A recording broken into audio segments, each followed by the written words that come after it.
Para suster, Bapak Ibu, rekan-rekan muda yang terkasih dalam Tuhan. Pada awal tahun yang baru ini, tepatnya 1 Januari tahun 2025 ini, gereja mengundang kita bersama untuk merenungkan dan menghormati Bunda Maria, Bunda kita,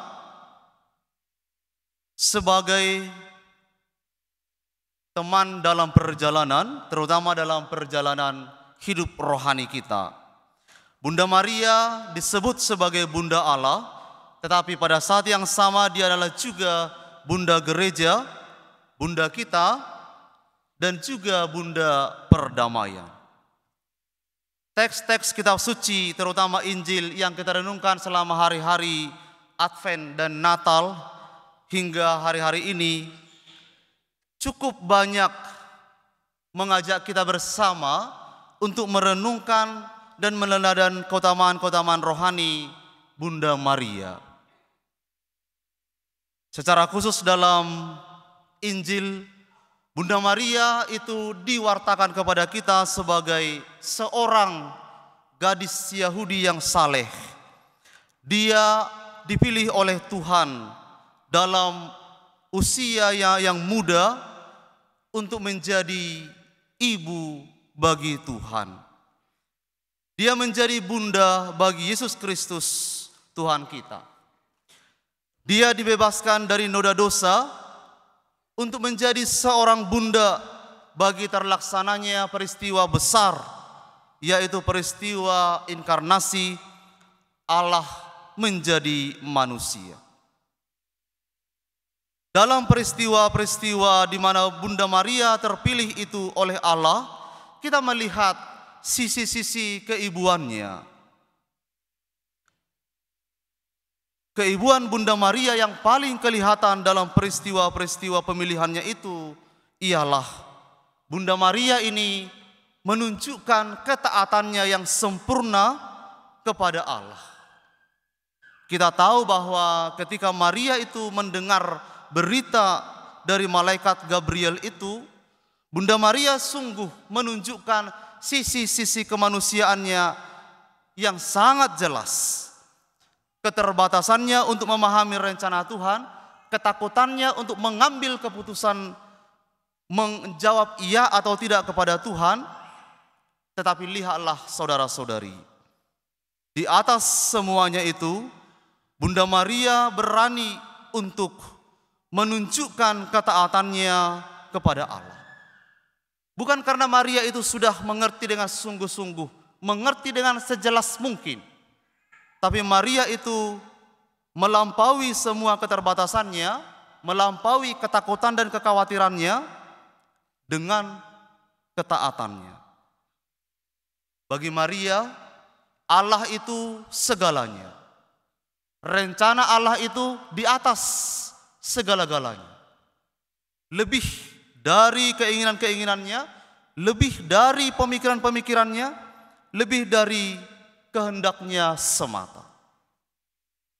Bunda Maria benar seperti yang dikatakan kitab suci, dia adalah seorang hamba yang sungguh-sungguh menyadari kekecilannya di hadapan Allah.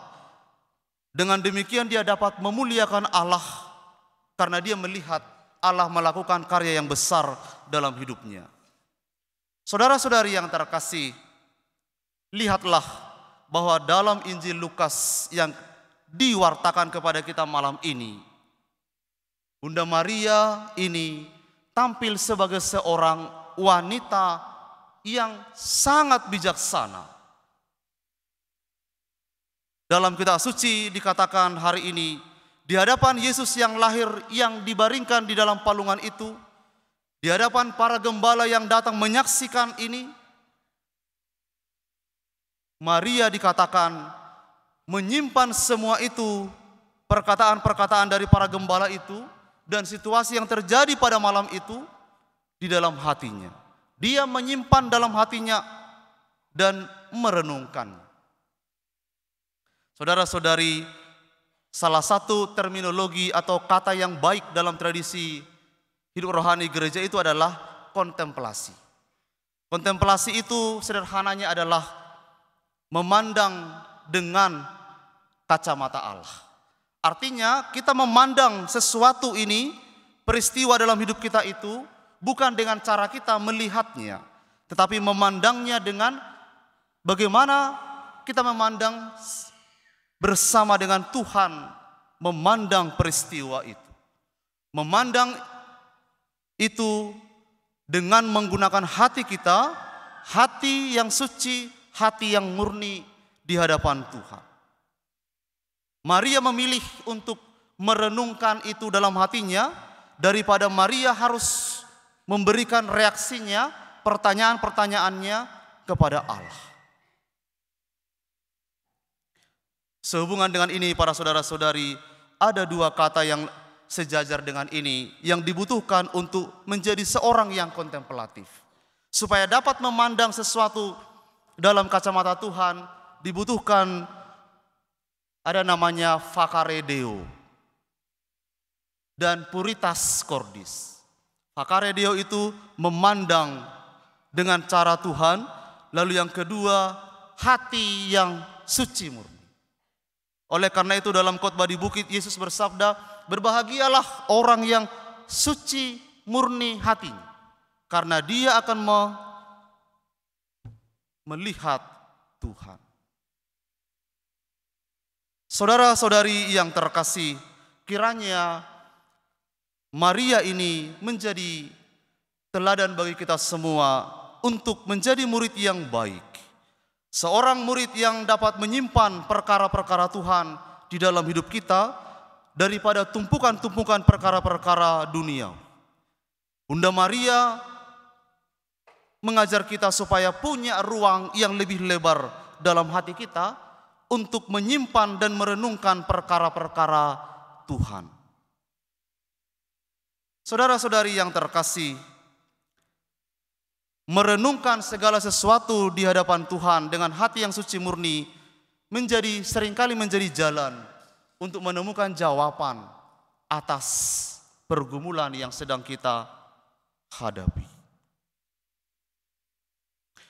Kemudian Bunda Maria sebagai Bunda Allah yang kita rayakan hari ini tentu juga mengajar kita untuk menjadi anak-anak Maria, untuk menempatkan Maria sebagai Bunda kita. Gereja menyebutnya sebagai Mater Ecclesiae, sebagai Bunda Gereja. Tetapi saudara-saudari, menarik sekali bila Maria itu sebagai Bunda Gereja, Bunda kita, Bunda Allah, bukan berarti Maria itu lebih dari Yesus. Bukan berarti Maria itu kita tempatkan sebagai penyelamat bagi kita. Maria tetaplah sebagai murid yang pertama bagi Yesus. Dengan demikian meneladani Bunda Maria sebagai ibu kita adalah juga supaya kita ini belajar menjadi murid yang baik, murid yang sejati di hadapan Yesus. Di atas kayu salib Yesus telah menyerahkan Maria itu kepada kita. Inilah ibumu, dan kepada murid yang dikasihi itu, inilah anakmu, inilah ibumu. Saudara-saudari yang terkasih, dari peristiwa hari ini, marilah kita berjalan bersama Bunda Maria.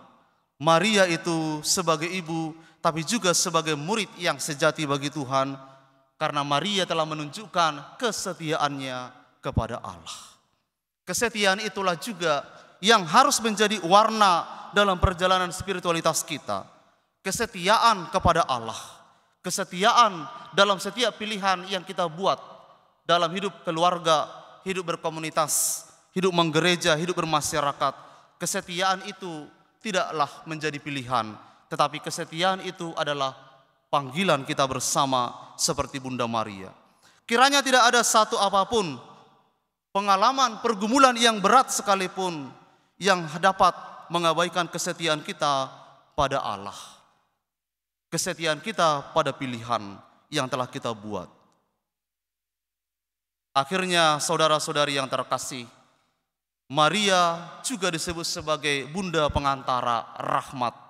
Karena dari Maria kita akan menurunkan, Allah akan menurunkan rahmat-rahmat kepada kita.